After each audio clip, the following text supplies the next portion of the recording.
Сайн байцгаана уу киночтой. Өнөөдөр та бүхэндээ зориулаад 2018 онд нээлттэй хийсэн Мөрдөгч K амьд үхтлийн нууц энэдмийн акшн төрлийн киног ярьж өгөхөр бэлдлээ. Интернетээс хайгаад болохгүй монгол хэлээр орчуулагдаагүй олон сайхан кинонуудыг хаанаас үзэх вэ? Амархан DD шихэ стандарт happy супер багцуудаа идэвхжүүлээд кинонуудаа үзээрэй. Төлбөрөө бүх банкны апаар хялбархан төлчиж болох юм байлээ шүү. 1979 он цус сорогч мангас гарч ирж чусон даяар сүүрл авчирсан. Энэ бол тэр мангасын талаарх баримт. Хав харанхуй шин нэг залуу буу шонголгож нэг нь зан үйл маягийн зөвл хийж байна. Цус сорогчтой холбоотой ном тавьчихжээ. Тэгээд шатсан цогцсон аман дээр цус тусаана. Харин цус хүүрийг амьлууллаа.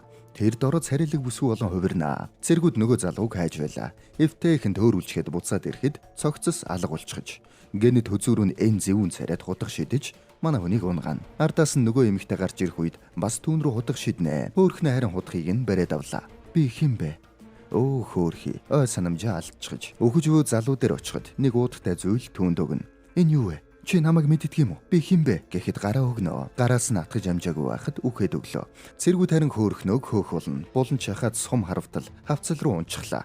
Араас нь гэд цэргүүд буутал манай хөөхнө харин нэсэд явчихна. Яа.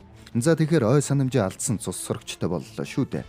Энэ бол манай киноны гол дүрэ. Түүнийг хөөхнө гэж дуудах болно. Дүрс шилжиж нэгэн циркийн үзүүлбэр гарч байна. Тэдний арын агуулхад хоёр нөхөр нууцаар юм хайж байдаг. Юу хийгээд байгаа юм бэ? Энд цус сорогч байна. Энэ циркийн явсан газар ямар ч цусгүй болсон бий олдсон. Тэгэхээр цус сорогч байж мэднэ. Тэр үед цаанаас нэг нөхөр орж ирээд та хоёрын элбийн үзүүлбэр үнэхээр сайн гэж сонссон шүү. Юу бэлдсэнийг чинь харах гэж тэсэн ядаж байна гэж циркийн дарга нь хэллээ. Удалгүй хараараа эрхмэ гэж жүжнэ. Энэ хоёр хэрэг илрүүлэх гээд элбчид болж жүжиглж байгаа юм байна. Тэр үед нь хөөхнөө голд очиж шархаа угаах гэтэл шарх нь аль хэдийн эдэгч гэж өөрийгөө юу гэдгийг мэдэхгүй гайхнаа. За тэгээд манай хоёрын элбийн үзүүлбэр гарнаа. Нэг нь хайрцагт орж нөгөөх нь гаднаас нь элд зоох юм байна. Энэ хайрцаг арай жижиг юм аа. Наадах чинь хажуугаар нь элд орох зайтай зориулалтын саваа. Санаа зовлтгүй. Сэлэмнээс бултах зай алгаа. Наадах чи элбийн хайрцаг гэд бахад чинь болно. Ингээд хүчээр элбээ үргэлжлүүлнэ. Тэр үед нь уйлж буй нэгэн хүүхдийг хэн нэгэн аваад явчихна. Манай хүн элднүүдээ зоож өглөө. Ирхмэ. Бултах зай алгаа. Ирхмэ. Зай алгаа навшоо. Зоож дуусаад элдээ сугалтал үзүүрэн цус болчихж өө хөөхий. Яна гэд гаргаад иртэл харин амьд байна. Би бүгдээс нь бултчихсан. Тэгснэ гинэд ханиалгасан чинь хэтэрхий жижигхэн гэд бахад гэснэ унаад өгнө. Тэр үеэр хүүхэд алга болсныг манай мөрдөгч анзаарна. Хүүхэд уйлж байгаа газар очиод нэг нөхрийг унгаж муу цус сорогч гэд сүрдүүлтэл тентхийн нөгөө циркийн дарга нь гараад ирнэ. Аав нь юм байна л да. Аавтай хамт гөвөөд яг алах гэтэл гар дээр нэг сорив байна. Юу? Чи цус сорогч биш байна. Харин порфириагийн өвчтэй юм байна. Цусандаа хөжил төрөгч чинь буурч зүрх болон амьсгалын замын асуудал үүснэ. Новшнууд чинь өөрсдийгөө эмчлэх гэж гэмгүй хүнийг алдаг байх нэ. Та хоёр цус сорогчоос ч долоондор юм. За тэгэхээр энэ бол манай мөрдөгч K. Манай киноны гол дүр. Тэр үед нь өөр газар нэг нөхөр цус сорогч болон хувирч байна. Гэтэл ардаас нь галтай сум зоогдоод шатчихна. Тэгсэн дээгүр нэг хар утаа. Маргааш нь манай мөрдөгч урам хугарчээ. Цус сорогч олох гэсэн ч олдсонгүй. Туслах нь та наад хэрэггүй бодлуудаа хайж болдгоо мө? Цус сорогч байдаг юм аа. Эннээс чинь болоод л эмэгтэйчүүд таныг тоодоггүй юм штэ. Чам шиг өчүүхэн юмнууд дэлхий дээр юу болоод байгааг мэдэхгүй л дээ. 1742 онд хайр гаргийнхан дэлхийгээс хүн авч явж байсан юм. Бас хэдэн жилийн өмнө өгсөн хүмүүс зомби болон хувирч байлаа. Ийм олон эвгүй түүхүүд байхад цус сорогч байгаа нь тодорхой. Танд баримт байгаа мó? 30 жилийн өмнө барууны усан онгоц хятадаар дамжиж чулсонд ирсэн. Тэнд цус сорогч байсан гэж ярьдаг юм. Гэхдээ та энэ балаа бодлуудаа хаяад гэртээ харж гоё байшиндаа амьдралдаа ирхмэ. Би гэртээ харивал гэрлэх шаардлагатай болоод байгаа. Би өөрөө мэдэхгүй. Эсвэл хайргүй хүнтэйгээ гэрэлмээргүй байна. Аав намайг хүчээр гэрлүүлэх гээд байгаа юм. Гэхдээ тэгээд аавдаа үгүйгээд хэлээчтэй. Би хэлсэн. Тэгээд яасан. Тэгээд намайг зодсон. Өө хөөрхий. Дүрс солигдож хааны ордонд хаан төчмлүүдтэйгээ зөвлөлдөж байна. 30 жилийн дараа тохиож буй сарны баярыг тэмдэглэхийн тулд хүмүүр маш их хөдөлмөрлж байна. Эрхэм дайцаа. Тэр үед хаан ажиллаж буй хүмүүрт шагнал урамшуулал өг. Язгууртнуудаас заримыг нь гаргуул гэж зарлиг гаргана. Харин тэр үед нь тэргүүн сайд нь язгууртан болон тариачин адилхан хөлс авбал тэднийг юу зааглах вүлээ? Энэ зарлига буцаа нөгөө эрхэм дайцаа. Гэх болно. Манай мөрдөгч туслахтайгаа ярьж байтал нэгэн бүсгүй орж ирлээ. Тэгсэн чинь мөрдөгч гинэт алга болчихноо. Гайхаад хартал цонхны дэргэд ном уншаад сууж байна. Хувцаа бас өмсчихжээ. Тэгснэ. Та хэн бэ? Энэ миний гараараа хийсэн будааны цай. Танд юугаар туслах уу? Гангуад барилгын дээвэр нурж олон хүн өгсөн юм. Тэднийг оршуулах үед нэг хачиргалтай үйл явдал болсон. Шатаж өгсөн нэг шарлийн дэргэд хүн тавьтал. Гэтэл мөрдөгч шатсан цогц нь алга болчихсон уу? Тэгсэн. Харин удалгүй нэг хүнийг үл үзэгдэх гал шатааж алсан. Гэт нөгөө цус сорогч өгсөн явдлыг хэлэх болно. Тэгээд манай хүнээс энэ бүхний учрыг тайлж өгөөч гэж санал тавьдаг. Тийм ч амар зүйл биш дээ. Цоврал аллаг гарах бах. Таныг би чулсооны хамгийн шилтгэн гэж сонссон. Би шилтгэн биш ээ. Би шилтгэн. Уучлаарай. Тэр жаахан өнгөрөө юм аа. За ажлын нөхцөлийн талаар яри. Байрлах байр. Хоёр өрөөтэй юу? Тийм ээ. Угаалгын өрөөнд дотроо юу? Дотроо. Өглөөний цай багтсан. Болж байна. Тохирлоо.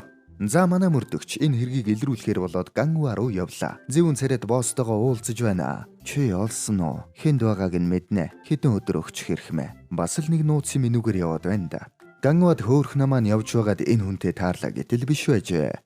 Зүгээр л дурсамжаа харсан юм байна. Ой санамжаа сэрээч гэдэл үзээд байгаа бололтой. Мөрдөгч Гангуад ирлээ. Та хэн бэ? Гадны хүн оруулахгүй. Танай ихч энд гарсан аллахыг мөрдүүлэх гэж намайг хөлсөлсөн юм. Манай ихч яагаад тэгснийг мэдэхгүй ч шаардлагагүй баха гэд орох гэтэл би бол Кингмин. Тэр бол алдартай мөрдөгч. Чулсооны хуурамч мөнгөний хэргийг илрүүлж байсан. Бүр хаан эзэнтэй хамт зоог барьж байсан удаатай. Нөгөөх нь мэдж байгаа юм алгаа. За тэгвэл нэг нөхөр хаантай хоол идэж байснаа согтоод энэ чиний нутаг биш шүү гэж хэлээд цөлөгдөж байсан да. Тэр хүн чинь энэ бахгүй юу? Тийм үү, сонссон. Ор. Бүтэлгүй гар байжээ. Тэр үеэр нь дахин нэг аллаг гарч байна. Харуута нэг нөхрийг бариад авлаа. Цусыг нь сорчход явуулчихж. Яг цус сорогч болж хувирдгийн даваан дээр сум харваад шатаачхан. Энэ хар хувцастай нөхрөл хийгээд байгаа юм байна. Манай хоёр байрандаа орж. Хаа байна? Нөгөө дотроо угаалгын өрөөтэй том байр гэсэн чинь морины зүвчэнд нойлн мангар хол замдаа бараг алдах шахаж байлээ штэ. Тэгээд манай хоёр хүүтэй хамт гэр эзэн дээр очиход шоконд ороод сар болж байгаа юм байна. Бүтэн сарны баяр болохоос өмнө гарсан аллагуудын учрыг нь олж өгөөч. Эзэн хаан наашаа баяраар ирж магадгүй л гэж байна. Хөөрхнөө маань захаар явж байтал түүнийг аварсан нөхрийг эрен сурвалжилж байна. Тэр үед нь нөгөө зэвүүн царайд тэрүүгээр явж байдаг. Зүхтаад гүүхтээ манай мөрдөгчийг нислэн мөрөгчөөд яваад өгнө. Ямар хүчтэй хүүхэн бэ гэд гайхнаа. Манай хүн хэргийн газар очиод хартал хөлийн мөр нь үлдсэн байна. Наадах чинь миний мөр ирэхмэ. Мэдэж байна. Хэргийн газар битгий хамаагүй яваад байл да. Нэг газараа удаан шатсан гэхээр шатхаас өмнө хөдөлгөөнгүй болсон гэсэн үг. Гэж байтал ард нь хөөрхнөө ирснийг харна. Араас нь очиод "Ой, хүм мөрөгчгөөд уучлал гуйдаггүй мó" гэтэл нэстлэн түлхнэ. "Хой, том хүнтэй ярихдаа үгээ бодоорой" гэтэл чи дут зарцаа. "Зарц гинэ" гэтэл хоёуланг нь нэстлэн авна. Хаанаас ч бас нэг туслах нь гарч ирээд очтол бас нэстлэн авнаа. Тэгээд хөөрхнөө ирээд "Чи намайг мэдхүү" гэж асууж хад яваад өгнө. Хөөрхнөө маань өөрийгөө хэн гэдгийг мэдчих гэдэл яваад байна. Манай хоёр моргийн хүн дээр очиж хахуул өгöd орж цогцос харахаар ярьдаг. Мөрдөгч хөөрхнөөг зураад "Хөөрхөн байгаа биз? Чи анзаарсан уу? Маш бияртай хүүхэн байлаа. Би хэн гэдгийг нь мэдэх ёстой байна" гэд нэг туслахаа дууднаа. Хүн олохдоо мэрэгжлийн нөхөр бололтой. "Эрхмэ. Би ирлээ. Чи энэ хүнийг олж хэн гэдгийг нь мэдэх хэрэгтэй байна." "Ойлголоо" гэд зургийг харснаа. "Хогийн царайтай хөгшин ир байна да. Наадах чи эмхтэй хүн штэ. Бас хөөрхөн байгаа үсттэй" гэтэл чи ойрын хараа муутай юм уу? За хэрэггүй гэтэл "Зүгээрээ. Би энэ залууг бишээ хүүхнийг олоод өгнө" гэд явна. Манай хоёр оройн морг руу орлоо. Шатсан хүүрийг олоод амьдаар нь шатаасан байна гэдгийг нь ойлгодог. Тэр үед нэг хүн орж ирэхээр нуугдтал "Хөөрхнөө байна." Манай хүн босож ирээд хөөрхнөөтөө ярина. Харин туслах нь нэг хүүртэй хамт хэвтэж байна. Эвгүй царайтай юм аа. Нүдийг нь хаатал буцаад нээж ин тэр. Мөрдөгч чи бид хоёр нэг зоригтой энд ирсэн бололтой. Тэгэхээр чи хэн гэдгээ хэлэх үү? Эсвэл эцсээ хүртэл тулалдах. Буцаад төв царайлнаа. Тэгээд шатаалгахаас өмнө гэмтсэн байж. Гэтэл хүзүүн дээр нь хоёр соёо нэмүр байна. Манай хүн цус сорогчтой холбоотой гэж сэжиглээд сумны зэвийг салгаж авна. Тэгээд бодохдоо алуурчин зөвхөн цус сорохын тулд биш, алахын тулд ирсэн юм байна гэдгийг мэддэг. Зэвэн дээрх бичгийг нь харахад толб гэж бичсэн байна. Алуурчин ямар нэг юм хэлэх гээд байгаа бололтой гэд сэжиглэнэ. Тэгээд дараагийн аллаг гарчуулах газар руу очтол тэнд нь хөөрхнөө байж байлаа. Царайнд нь хайлж урсангаа алдаад гэнэ тухай орноо. "Өчөө, яагаад намайг дагаад байгаа юм? Хэн нэгэн амьдараа шатахыг би харсан. Хаана? Мэдэхгүй. Хэн? Бас яагаад гэдгийг нь мэдэхгүй. Гэхдээ энэ хавцал гэж бодож байна гэж зөгнсөн зүйлээ хэллээ. Тэгвэл тэр хүн чинь хүн шиг харагддагч хүн биш нэгний гарт үгсэн бах. Хүн биш гинэ. Маш хурдан явдаг. Бас нисдэг үү? Чи цус сорогчдыг мэддэг юм уу? Цус сорогчоо? Тэд өөхшгөө хүчтэй гэд ухаан алдчихна. Тэр үед нь харин нөгөө гэрийн эзний хүүхдийг цус сорогч алж байх болно. Мөрдөгч царайруу төл тусахад төлөгдөх болно. Ямар ч тач цус сорогч гэдэг нь батлагдлаа шүү. Хөөрхнөө нисч очиод хартал царайлаг залуу байна. Түүнийг ангууч гэж нэрлэе. Нөгөө соруулдаг залуу цус сорогч болоод босоод ирэхэд ангууч харин нэг харуулж алчгаад яваад өгнө. Хөөрхнөө ардаас нь хөөнөө. Ойд очиод чи миний дурсамжинд байна. Би хэн юм? Хэрв чи мангас болмоор байвал цус уу. Тэгвэл дурсамжаа санана. Гэх үед нь мөрдөгч гарч ирнэ. Чамайг хууль зөрчиж гэмгүй хүний амь хөнөөсөн гэж баривчлалаа. Би чамайг яаж алхаа мэднэ гэд сэврээ гаргана. Ангууч дайрах гэтэл хөөрхнөө хамгаална. Харин ангууч тойрч байгаад дээрээс нь харавчхна. Манай хүн чадвардгийн даван дээр хөөрхнөө түүнийг аварч гэрт нь авчирдаг. Хувцсыг нь тайл. Туслах нь. Хоёулаа адилхан байж надад яагаад тушаагаад байгаа юм? Чи юу яриад байгаа? Би тайлнаа. Гэхдээ битгий тушаагаад бай мэдв. Хөөрхнөө сумыг нь таттал. Гэснэ хөөрхнөө хараад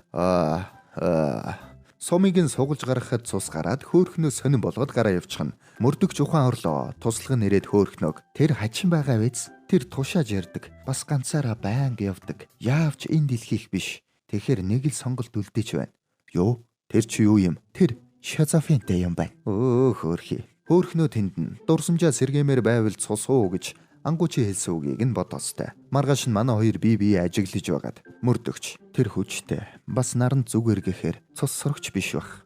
Түүнийг хэрэг илрүүлэхдээ ашиглаж болох юм гэж бодноо. Харин хөөрхнөө нөгөө талд нь тэр онгорооч гисэн намайг хинбэ гэдгийг мэдхэд хэрэг болж магадгүй юм гэж бодох болно. Тэгэд хоёул мангасыг барихад бие биендээ туслахаар боллоо. Би чамд туслана. Гэхдээ надаас битгий юм асуу. Би ой санамжаа алдчихсан. Гэх болно. Тэгэд мөрдөгч. Би өмнөх сувныхын зэвнээс дараагийнх нь аллахын газрыг олсон гэснэ.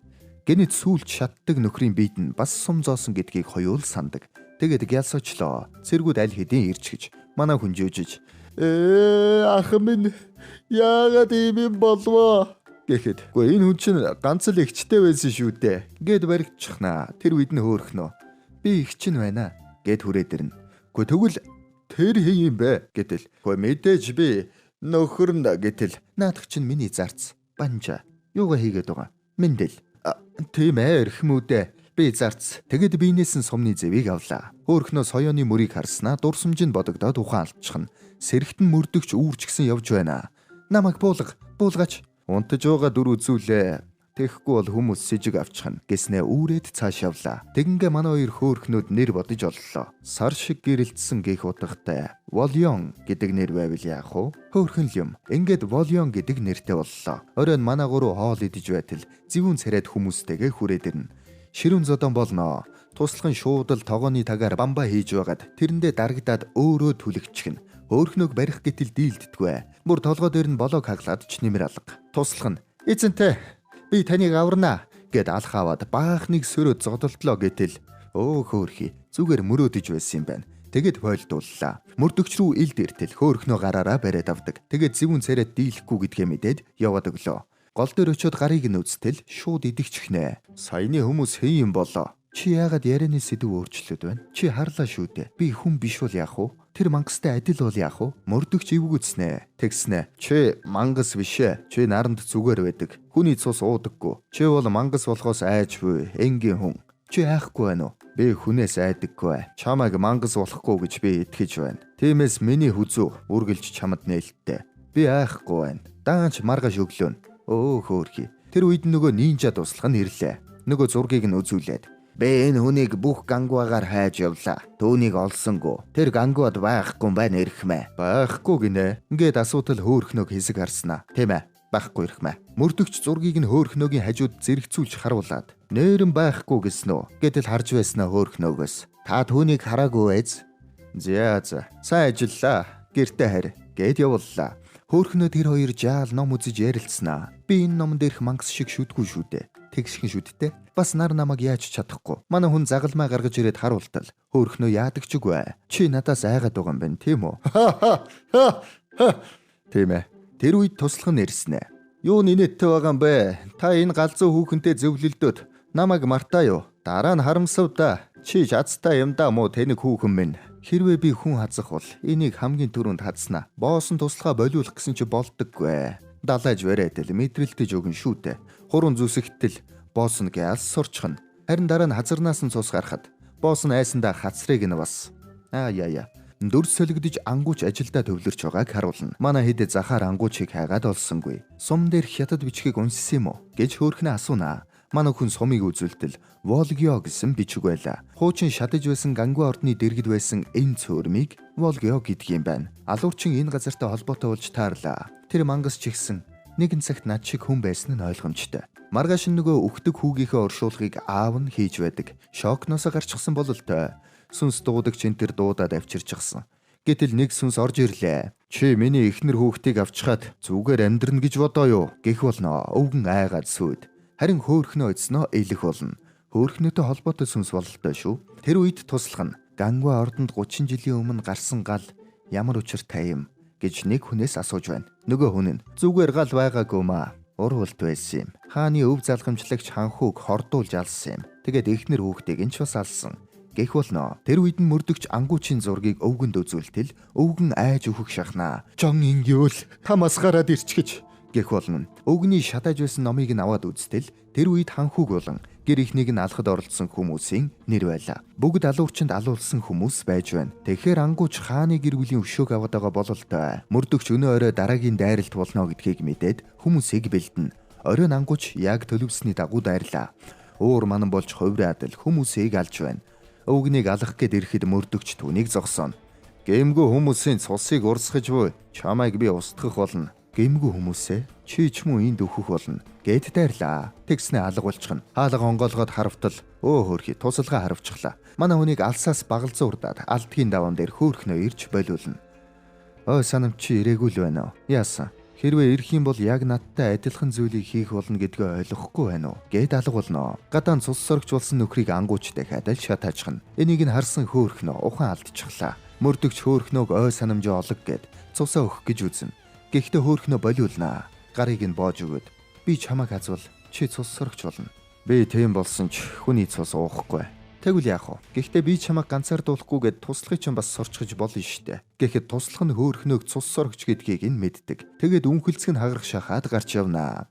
Өглөө нь мөрдөгч тоглоод туслахынхаа хүзүүн дээр хазуулсан тэмдэг тавьчихна. Туслах нь хараад гайхнаа. Бас ихэндээ хэлж мэлэхгүй дүрдээ итгэхэд явж өгөн шүү дээ.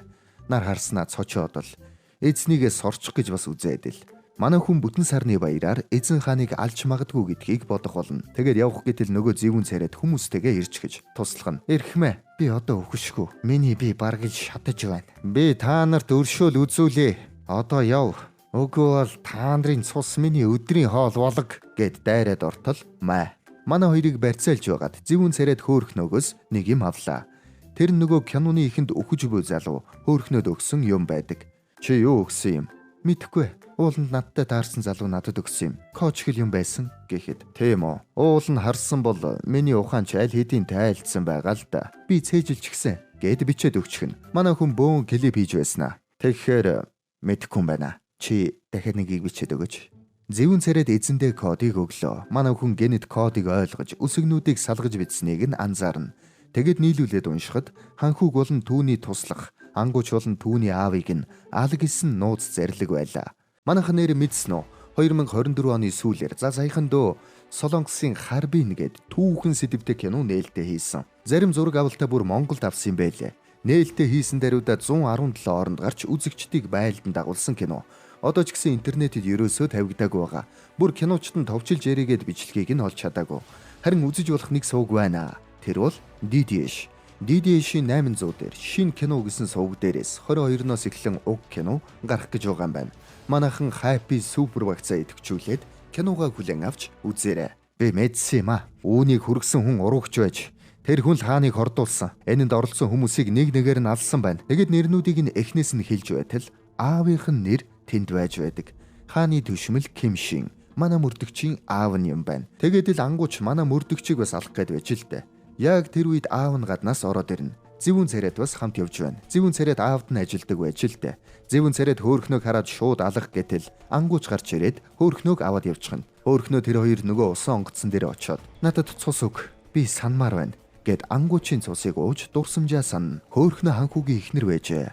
Ангууч харин ханхүүгийн баруун гар нь байж. Кимшин буюу одоогийн тэргүүн сайд мөрдөгчийн аав нь харин зүүн гар нь байсан юм байна. Гэхдээ тэр хааны өөр нэгэн түшимлийн тагнуул нь байж ханхүү хаан болохоор хуулийг өөрчилж язгууртнуудад ээлгүй эгэл ардад ээлтэй хууль баталж улсаа жинхэнэ эзэдт нь буюу ард түмэнд өгнө гэсэн бодолтой байсан юм байна. Харин Кимшиний захиалагч нь ханхүүг алах даалгавар өгч ингэж байж л өөрийнхөө гэр бүлийг аврах болно гэж зүүн гарыг нь ятгсан юм байна. Ханхүүг алуулдаг тэр орой ангууч мэдээд эхнэр болон өв залгамжлагч хүүг нь аваад тэндээс зугтах гэж үзэх болно. Харин замд нь зүүн гар гараад ирнэ. Мэдээж түүнийг урагч гэдгийг мэдэхгүй шүү дээ. Ангууч тэрүүгээр кино хийгээд эхнэр хүүхдийг нь аваад гарлаа. Зүүн гар хамт явна. Тэгэд явсаар энэ нууцлаг усан онгоц руу орж нуугдсан юм байна. Харин тэнд нь цус сорогч тэднийг хүлээж байжээ. Гэнэт цус сорогч гарч ирээд ангуучийн цусыг сороход урагч зүүн гар өрөөнд нь гал тавиад эмэгтэй хүүхэд хоёрыг орхиод хаалгыг нь түгжээд тэндээс зугтжээ. Хөөхнөө цусаа соруулсан ч гэсэн хүүгээ дагуулад ойгоор зүхтааж байлаа. Тэгэд хүүгээ бутан дунд нууж үлдээгээд өөрөө цэргүүдтэй таарсан юм байна. Тэр үед нь урагч зүүн гар гарч ирээд бүсгүйг шатаачгаж дөрс солигдож хөөхнөө хүүтэйгээ ярьж байгаа дурсамж нь гарна. Цас орж өвөл болсон ч би хэнийг ч санахгүй. Яагаад вэ миний хүү? Аав ээж хоёр байхад би хэнийг ч санахгүй. Тэр үед хүүдээ өгч байсан уутай саналаа. Тэгэд өөрийг нь амьлуулсан нөгөө залууг бас саналаа. Чи миний хүү вэ? Би гарыг чинь атгаж амжаагүй. Намайг ээжээ гэж дуутахаасаа өмнө өгчихсэн юм байна. Намайг уучлаарай. Гэт харамсах болно. За ингээд хөөхнөө маань өшөөгөө авах бололтой. Тэр үед нь ангууч. Эзэгтэй. Бидэнд ийм зүйл хийсэн хүмүүсээс би бүх өшөөг нь авч өгөх болно. Манай мөрдөгч харин аавдаа уурлнаа. Таныг ийм муухай юм хийснийг би илчлэн. Өөрөө алуулах байсан ч хамаагүй. Гэд гарах гэтэл наадхаа барь. Одоохондоо хорж бай. Гэд бариад хорчихноо. Туслах нь харин тэрүүгээр явж байгаад боссыгоо оргуулдаг. Ичнээ бүтэлгүй ч гэсэн манай хоёр оргож чадлаа. Тэр оройн бүтэн сарны баяр боллоо. Тэргүүн сайд явж байтал түүнийг эрлүү дайрах болно. Бөөн тесрэх бөмбөг, ном сумнууд нилээд урдаас бэлдсэн бололтой шүү. Тэгэд ангууч ирлээ гэтэл биш ээ. Хөөхнөө байна. Зэвүүн царайтыг зүгээр сэвж холдуулаад Кимшинийг буюу нөгөө зүүн гарыг алах гэтэл мөрдөгч гараад ирнэ. Намайг алчих. Тэгээд сэтгэл чинь баг чулуу дээрдэх бах. Чиний аав чинь зөвхөн намайг алаагүй. Миний нөхөр хүүхч бас алсан. Тэгээд өнгөрсөн 30 жил сайхан амьдэрсэн. Тэгээд би чамайг алаад дээрднэ гэж. Би чамайг дахин алсан ч чадна. Гэд харанхуулноо. Тэгснээ манай мөрдөгчтэй холбоотой дурсамжуудаа жаахан боддог. Сумаа замд нь сэвчхүү яв алалгүйгээр яваад өгнө. Харин нөгөө талд хаантан юм үзэж байхад ангууч гарч ирээд баахан юм дэлбэллээ. Тэгээд бас л аавыг нь буюу зүүн гар дээр очиод чи ханхүүгийн гэр бүлийг бас намайг миний аавыг ч бас алсан гэж байтал мөрдөгч дахиад гараад ирнэ. Байз би аавынхаа үнэн гэлчилнэ. Тэгэхээр одоо зогс гэхэд үнэн гинэ. Үнэн чамайг амьдаар чинь буулчлна гэд алах гэтэл аав нь түүнийг түлхээд өмнөөс нь өгчихнэ. Дараа нь мөрдөгчийг алах гэж байтал хөөхнөө гарч ирээд болиулах болно. Бид өшөөгөө авсан. Одоо болсон. Би бүрэн аваагүй гэд очих гэтэл ангуучийг ардаас нь шатаж буй модоор зоочхно. Яг одоо бид бол зүгээр л хүний цусаар хоололдог мангасууд. Хэрвээ өшөөгөө авсан л бол ингээд амьдраад байж таарахгүй. Одоо дуусгацгаая. Ангууч, Жон ин юу л би ханхүүд үнэнчээр зүтгэлээ. Ингээд замхарч алга болноо. Тэр үед нь харин нар мандахулна. Мөрдөгч. Эрхэм дээдсэ. Дотогшоор гэхэд хөөхнөө харин орохгүй. Нөхөр болон бяцхан хүүтэйгээ уулзаж байна гэж төсөөлөөд нарны гэрэлд замхран алга болно. Мөрдөгч аавынхаа урвалтыг илчилж хаан түүнийг цаазалдаг. Сарын дараа харин хоёр туслах нь байж байна. Тэр миний араас ирэх гээд байгаа.